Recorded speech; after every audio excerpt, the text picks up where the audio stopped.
Hi everyone, Flaming Footy here and welcome back to a new video on the channel. And today guys, we're going to be continuing our AFL 2023 3-game match reviews for the last 3 games of round 3. And those games are Gold Coast vs Geelong, Melbourne VS Sydney and the Derby West Coast vs Fremantle. Alright, so the first Sunday game saw an upset which I think nobody saw coming. The SUNS beat the Cats by 19 points. Gold Coast 10-13-73, Geelong 7-12-54. The Cats are 0-3 to start the 2023 AFL season. And speaking for honest, I'm still in shock after this result. This is just ridiculously crazy. Cats 0-3.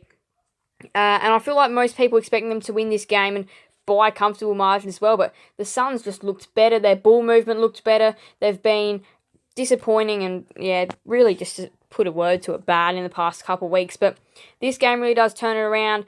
David Swallow's 200th game as a Gold Coast Sun. He's an inaugural Sun. This is a massive game for him. And his team lifted to start the party celebrations for him. And it was a game which both sides had their chances. Both sides were poor at times.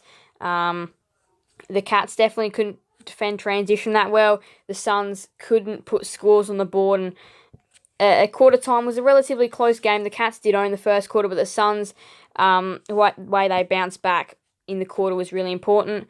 And then, yeah, the second quarter, it was a very even term. The Cats go goalless. The SUNS do snare a goal, but also kick 6 behinds. They probably should have been up by 3-4 goals at halftime and really put the numbers and pressure on the Cats. But it still did leave the door ajar. Third quarter, very even contest again. This time the Cats have their accuracy spell missing again, plenty of their shots. And then the last quarter, it is the SUNS which kick 4-2, which in the end does set up a 19-point victory against the odds for them. Lockie Weller, 29 disposals, Tom Stewart, 29, both rebounding off half-back really nicely. Jack Lukosius, 5 goals.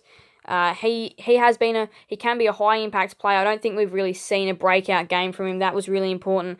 He did get it done the forward line when others like King couldn't quite.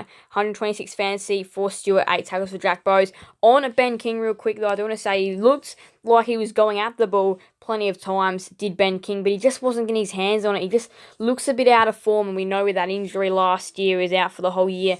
Probably not going to be up to what we expect him to be at the moment, but he looked dangerous when he was near the ball, but he just couldn't get his hands on it.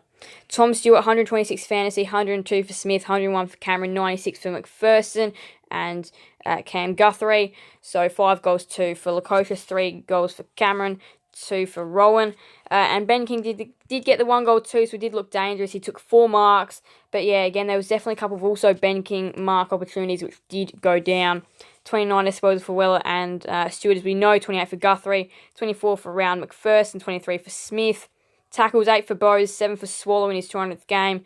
And Atkins, 35 hitouts for Witts, 13 for Segler, 9 for Blitzarves, 5 for Hawkins, 3 for Casbolt. Haven't seen Segler in a little while. In terms of the stats, it was the SUNS willing to go with handballs more than kicks. But again, it was really tight around disposals, inside 50, 49 to 53 in favour of the Cats. So the Cats still did go in plenty of times, not making the most of their chances. The SUNS defence was definitely under the pump a lot today, but proving they could get the job done back there was a massive win. This is a really alarming stat though for the Cats, which they might need to fix up. Clearance numbers and hit-out numbers, 38-27, we know they got beaten in hit-outs, and clearances, 39-23 in total. That is a big dominant number there, 11-6 centre, and 28-17 stoppage. That is definitely disappointing by the Cats. They took way more marks, 4 more marks inside 50. However, the SUNS did lead for about, I'm not sure what you'd call that, little over a half. The Cats led for a little under half the game. Tackles inside 50, 14-5 in favour of the SUNS as well. Thought I'd point that one out. But yeah, it was a really exciting contest for most of the afternoon. Both these two sides really did end up working out really hard. Both these two sides worked hard. They did have their moments. They also had their little not so great moments. But in the end, it was the SUNS. They send the Cats 0-3, and the SUNS win by 19. Alright, talking about results that we didn't know were coming. Some people thought this was coming, but not in the way it did come. So it was the Demons and the Swans, what looked to be a real exciting top 4 battle. And this was really going to decide. This was going to be a big decider. We know the DEES without Max Gawn for a long period of time. It's about, I don't know, maybe 3 to 5, 3 to 6 weeks still without Gawn, so they're still a little while off his return, but boy, I didn't think they were going to do this well. Melbourne, 21-8, 134. Yes, 21-8, 134 to Sydney, 12-12, 84. They thumped the Swans by 50. And this is not a side which is finishing bottom 2 or finished bottom 2 last year. This is a side which they made the grand final. Yes, they didn't do anything in the grand final, but they made the grand final. This is a team that made the grand final and has young talent galore with a mix of experienced talent. This is like a really good Sydney outfit we're talking. And they get absolutely smashed by 50 points. That's insane. And there were times of this game, it just looked like the Swans just went to sleep after this certain point in the game, which I'll point that out in a moment. First quarter, DEES absolutely got away, and it looked like from there, it did look like the result was actually coming. This result was coming. 6-1 in that first term. Big demolition there by the DEES. In the second quarter, the Swans do regain momentum, kicking 5-3, and in the third quarter, they come within 1 goal, 63-57. From there, though, in the end, they kick 3 goals on the trot, the DEES, to have a nice little 25-point lead or something like that at the final change. And in the last quarter, they kick 7-3, and that is your game done and dusted right there. Christian Petrarca, 33 disposals, 3 goals for Cade Chandler. Who would have thought? Jacob Van Ruin on debut, Bailey Fritsch, Tom Papley. It was a pretty high-scoring game. 111 fantasy for Oliver, 7 tackles for Clayton Oliver. Yeah, very high-scoring game indeed, this one. 111 fantasy for Oliver, 106 for Grundy, who did get the job done in the middle for the DEES. 99 for Petrarca, 97 for Jordan. So a couple of different names around there, especially Jordan. 3 goals for Chandler, Van Ruin, and Fritsch and Papley. 2 goals for Franklin, Oliver, Spargo, Hunter, and Hayward. Disposal-wise now, let's just go back up to the top. 33 for Petrarca, 25 for Oliver, and Mills, 24 for Langdon. Tackles, 7 for Oliver, 6 for Van Ruin and Campbell. Hit-outs, 25 for Grundy, 17 for Laddams, 5 for Marty, 3 for Van Ruin, and 1 for Petty. We'll go to the team stats now, and inside 50 is not a big difference in the number, 60-52. Both teams are going really well. Disposal efficiency, actually. Clearances were locked at 33-33. Centre clearances locked at 16-16. Stoppage clearances locked at 17-17. So it wasn't out of the clearance that the DEES were winning their scores. They had a stack more uncontested possessions, however. Marks 92-94 in favour of the Swans. So only a 2-number different. More contested marks though for the DEES. The DEES did lead for most of the game. And after that first quarter avalanche, it did look like they did deserve the win in the end, and they got a very big one in 50 points. Alright, and the final game of this round was Fremantle vs West Coast in the Derby in Perth, and the Dockers ended up winning this game by 41 points, 16-12, 108 to West Coast 9-13, 67, and the Eagles were in this game for 3 quarters, and most of the last as well. They came in really close there for a moment, but in the end the Dockers, they do avoid an 0-3 start. They pick up their first win of the year, and no better team to do it up against than your rivals in West Coast. It was a very up and down first quarter, with the Eagles actually edging out the Dockers. The Eagles did control most of that first term. In the second quarter though, it is a 4-goal, 2-1 term. The Eagles do kick 5 behind, so they don't make the most of their chances. The Dockers, that is their time to get away. In the third quarter, it's relatively even for most of it. However, the Eagles do kick 2 late goals to make people question. They are still in the game, and then they come right back within 2 points at the start of the last quarter, which really does make everybody think that the Eagles could come and win this. But then the Dockers just kick 2 goals in a row. And then, they kick another couple. And then there's only about a third of the last quarter to go. And from there, the Dockers are home. They kick a few more goals to put some icing on the cake to end up taking what could have been a win by about 25 to a 41-point win. Sarong, 34 disposals. Michael Walters, 4 goals, got it done this week in the forward line for the Dockers. 124 fantasy for Sarong, 8 tackles for Sarong and Gibney. We'll go to the player stats now in AFL Fantasy.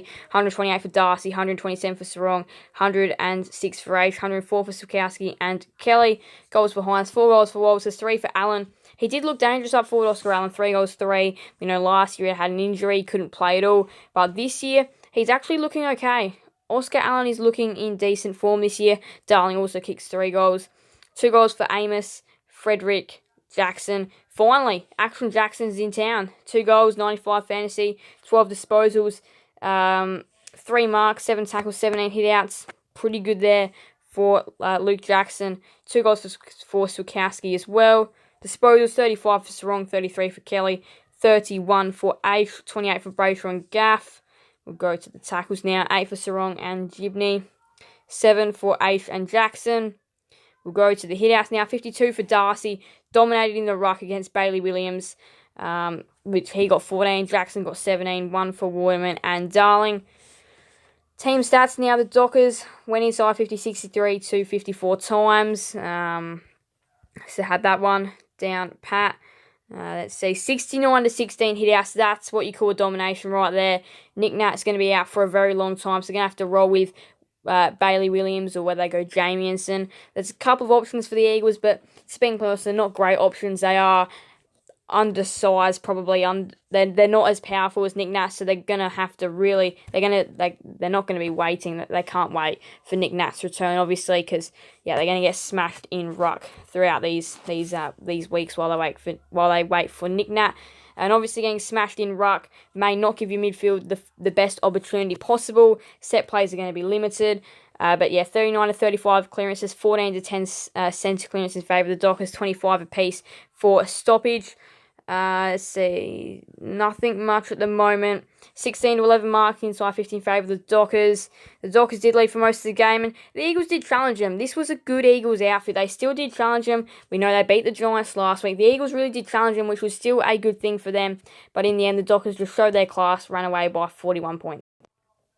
Alright, what a good round of footy we had. We'll just quickly recap it here. The Doggies won by 14 over the Lions. The Pies got over the Tigers by 14 as well. The Hawks got over North by 19. The Giants lost to the Blues by 10. The Saints over the Bombers by 18. Adelaide over Port Adelaide by 31. The Suns over the Cats by 19. The DEES over the Swans by 50. And as we know, the Dockers over the Eagles by 41 points.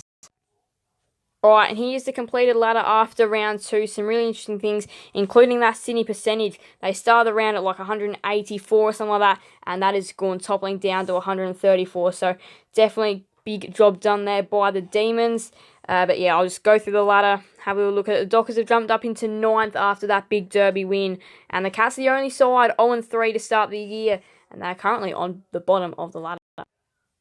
And here is a quick little look ahead at round 4. Some big matches coming up in the Easter weekend. Alright, so there we go. Thank you guys all so much for watching. Make sure to leave a like and subscribe and hit that notification bell. So then guys, and then miss another video on the channel. Thank you guys all so much. And so bye everyone. Flame Footy out.